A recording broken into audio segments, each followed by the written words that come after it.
Hey folks, Legionnaire Archery. I'm gonna be talking about giving some tips on how to recurve your bow, and this is gonna cover recurving a bow with steam. So some of the things that you want to be careful when recurving a bow is to make sure you don't get any type of cracks near the end of the tip. So anytime you recurve a bow, especially if you're doing static recurves, you tend to get a crack right around there. And so when you're recurving a bow with steam, it's kind of counterintuitive. You would think that the wood's getting moisture in it because you're using steam, but actually what's happening is the wood is losing moisture when you're steaming the wood. And so typically the first step is you're gonna wanna soak your stave or your limb in water. So you want to soak it in there for a couple of hours, depending on how thick the wood is. You're gonna want to leave it there longer the thicker it is. So in this case, it's not, it's pretty much near almost floor tillering dimensions, and so I'm gonna leave it in here for about 2 hours. This is a piece of yew, and so I'm gonna leave it there 2 hours, and then once it comes out of here, I'm gonna go ahead and transfer it over to this right here and start boiling the water, and then I'll probably steam it for another 30 minutes.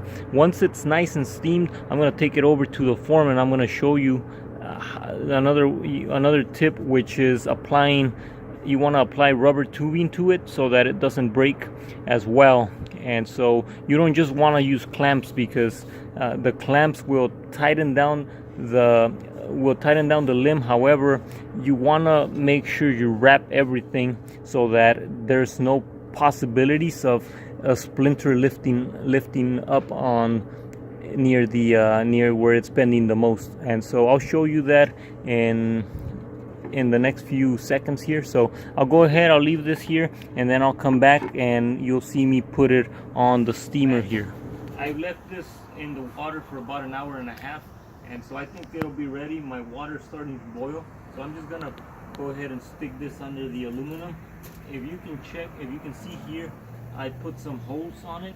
You need to make sure you put a few holes on your cover, because if you don't, it's really not gonna steam the wood properly, because it's gonna try to go out. The steam is gonna try to escape from somewhere else. It's a little hot, so usually I put it in before it starts boiling. But you want to also make sure you put the section that you're gonna bend, that's gonna go face down towards the steam. So I just stick it in there. I'll leave it about 20.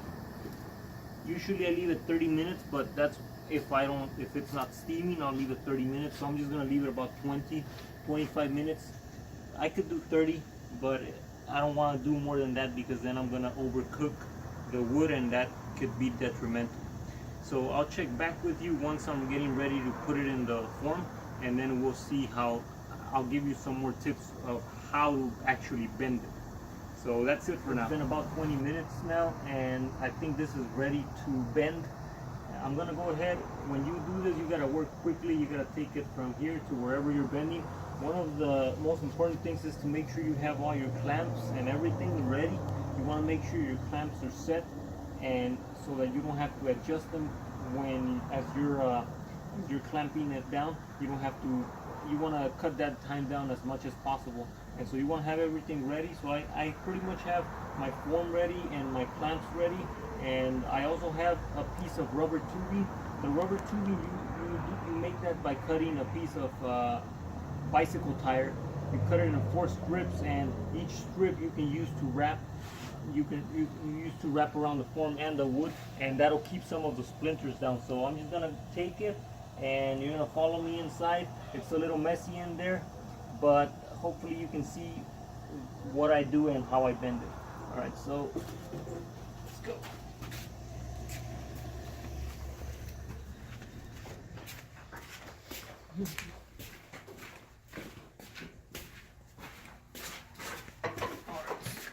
I'm just gonna go ahead and do it, and then I'm gonna explain what I did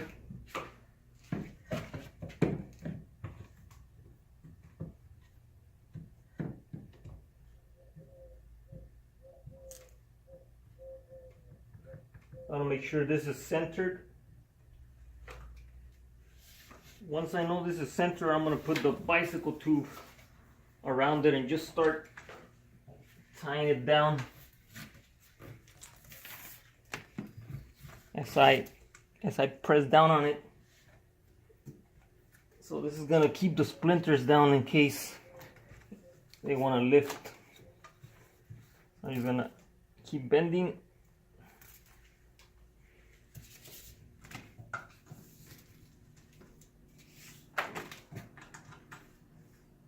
So you'll see this actually bends pretty nicely. It's bending pretty good. Make sure you get all that covered. And then I have my other clamp. I'm just gonna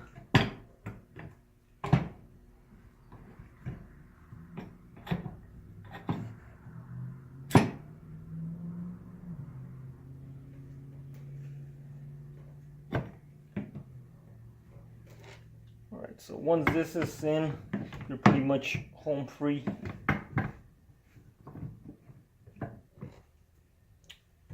And there you go. You still want to wrap this because as it dries, that's the splinters can lift once it's drying. So I'm just gonna put this under here.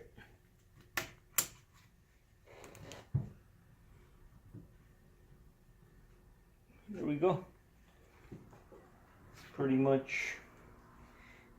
You absolutely want to make sure it's centered, because if it's not centered, you're going to end up with a recurve that's crooked, and then you're going to have to correct it once once it's already dried. There's a line in here that I use to guide me, so that I can just place this part of the limb in there, so that I don't go over this. The more I go over it, my recurve is gonna be further back. So I just put a line in there to make sure that both my recurves are the same exact length. And that's pretty much how you do it. And that's the way you keep splinters down on recurve. If you're doing this for a static recurve, you can leave it a little bit longer in the boiling in the boiling water. But pretty much it was pretty good. It was pretty decently heated there already, so I was able to get that bent and did not lift any splinters. And pretty much thanks for watching. That's it.